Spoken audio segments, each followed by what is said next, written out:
बिस्मिल्लाहिर्रहमानिर्रहीम। Current affair plus general knowledge की हमने सीरीज शुरू की थी। तो आज का हमारा क्वेश्चन है, नाइल रिवर दरियाए नील कहाँ से निकलता है, कहाँ गिरता है? वाइट नील, ब्लू नील में क्या डिफरेंस है? Mostly flow from which country?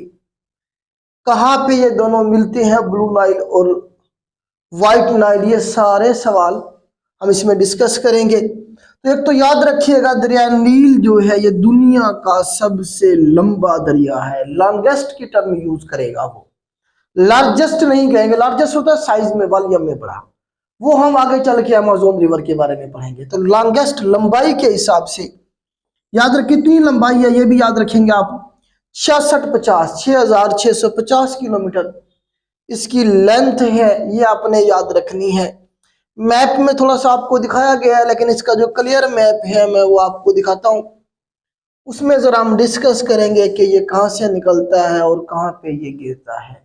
तो एक तो याद रखिएगा, ये हमारे पास जो दरिया नील है ये अफ्रीका में है। ये सारा हमारे पास कौन सा कॉन्टिनेंट है बेटा? ये हमारे पास अफ्रीका कॉन्टिनेंट है। अगर पूछा जाए कौन से कॉन्टिनेंट में है, तो आप इसे अफ्रीका में कहेंगे। ये नजर आ रहा है आपको दरिया नील। फिर आप ये देखेंगे कौन सी जगह से निकलता है, कौन सी लेक से निकलता है। देखिए ये हमारे पास लेक है, इसे कहेंगे हम विक्टोरिया लेक। ये लिखा हुआ है लेक विक्टोरिया। आपको पता है अफ्रीका की सबसे बड़ी लेक है। तो लेक विक्टोरिया से निकलता है ये। देखिए उसके बाद युगांडा में गया, युगांडा के बाद ये जाएगा हमारे पास साउथ सूडान में, साउथ सूडान से फिर सूडान में गया, सूडान से होता हुआ ये कहाँ में जाएगा? ये इजिप्ट में जाएगा, मिस्र में, मिस्र में से होता हुआ ये जाएगा और मेडिटेरियन सी में जाके गिरेगा। एक तो ये सवाल बनेगा, ये कहाँ से निकलता है? लेक विक्टोरिया से निकलता है। कहाँ गिरता है? ये मेडिटेरियन सी में गिरता है। ये बात आपने याद रखनी है। Mediterranean sea is the part of Atlantic ocean. अगर वो आपको मेडिटेरियन सी का ऑप्शन ना दे, फिर आप इसे अटलांटिक ओशन भी ठीक कर सकते हैं, क्योंकि मेडिटेरियन सी जो है वो हिस्सा है अटलांटिक ओशन का। सी जो होता है वो छोटा समंदर होता है, ओशन बड़ा समंदर कह लें आप। सी हमेशा किसी ना किसी ओशन का हिस्सा होता है। ओशन हमारे पास पूरी दुनिया में 5 ही हैं, जबकि सी हमारे पास सैकड़ों के हिसाब से है। तो ये कहां से निकला? लेक विक्टोरिया से निकला। लेक विक्टोरिया किधर है ये पूछता है बाद। तो 3 मुल्कों ने घेरी हुई है लेक विक्टोरिया को। ये हमारे पास देखिए युगांडा, युगांडा के बाद ये देखिए हमारे पास ये वाला कीनिया, और ये जो है बाकी का इलाका सारे का सारा ये तंजानिया। तो इसे हम याद रखते हैं टक से, टी से तंजानिया, यू से युगांडा, के से कीनिया। तो टक कंट्रीज हैं जिन्होंने घेरा हुआ है किसे? लेक विक्टोरिया को। और यह लेक विक्टोरिया से क्या निकला? हमारे पास दरिया नील निकला।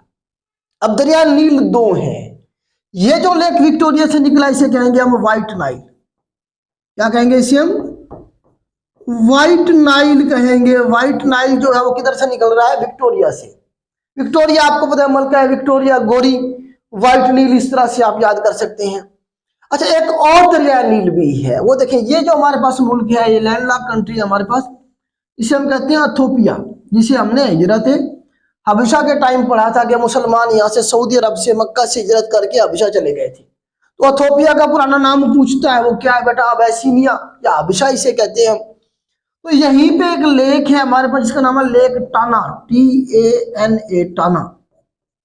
लेक टाना के बारे में बेटा पूछा जाएगा किधर है? ये इथोपिया में है। तो लेक टाना से निकलता है ब्लू नाइल, यहां से ऐसे निकला और ये चलता गया और खर्तूम के मकाम पे इसने अपना पानी गिरा दिया। किसमें?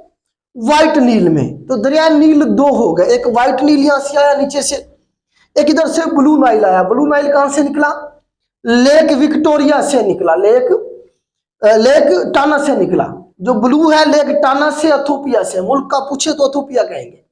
और व्हाइट नील जो है वो लेक विक्टोरिया से निकला। विक्टोरिया को 3 मुल्कों ने घेरा हुआ है, उन्हें कैसे याद रखेंगे हम? टक, टी से तंजानिया, यू से युगांडा और काफ से कीनिया।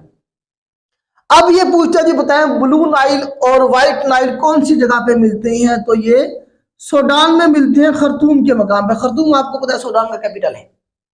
तो यहाँ पे ये मिलती हैं, उसके बाद एक बड़ा दरिया बनता है और वो जाके गिरता है कहाँ पे? मेडिटेरियन सी में। अब एक सवाल और बनता है, वो कहता है जी बताएं जो ब्लू नाइल है, जो ब्लू नील है, ये कौन से दरिया की ट्राइब्यूटरी है? ट्राइब्यूटरी का कंसेप्ट ये है जब कोई दरिया अपना पानी किसी दूसरे दरिया में गिरा दे और अपना वजूद खत्म कर ले, तो वो क्या होगा? ट्राइब्यूटरी बन जाएगा उस दरिया के जिसमें वो पानी अपना गिरा रहा है। तो हम कह सकते हैं कि blue Nile is tributary of white Nile, या फिर सिर्फ नील। व्हाइट नील को सिर्फ नील भी कह सकते हैं। तो ब्लू नाइल क्या है? ट्राइब्यूटरी है दरिया नील की या फिर व्हाइट नील की। कहां पे मिले दोनों? ये खर्तूम के मकाम पे मिले। अच्छा, इसी में जब आप जाएंगे आगे, ये देखें इजिप्ट के अंदर, तो यहीं पे हमारे पास एक डैम बना हुआ है, कहते हैं आसवान डैम। क्या कहेंगे हम?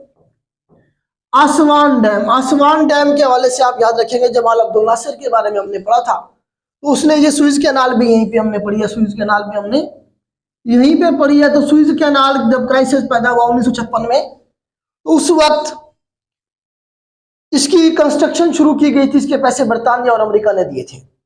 आसवान डैम जो था इनका हाईएस्ट डैम था और बड़ा खूबसूरत किस्म का डैम था। अब तो इससे खूबसूरत और इससे हाईएस्ट बन गए हैं। तो आसवान डैम का सवाल ये बनता है, जी बताइए कौन से दरिया के किनारे पे है? तो आसवान जो डैम है ये मिस्र में है, कंट्री का पूछे तो। अगर दरिया का पूछा जाए तो आप कहेंगे दरिया नील पे है। तो ये दरिया नील के हवाले से बड़ा सवाल बन सकते थे मैक्सिमम, जो मैंने आपको करवाया। उम्मीद करता हूँ ये टॉपिक क्लियर हो गया होगा आपको। अगर हमारा काम इस तरह से अच्छा लगे तो इसे अपने दोस्तों के साथ शेयर करना, ये आपकी जिम्मेदारी है। हम अपनी जिम्मेदारी पूरी कर रहे हैं।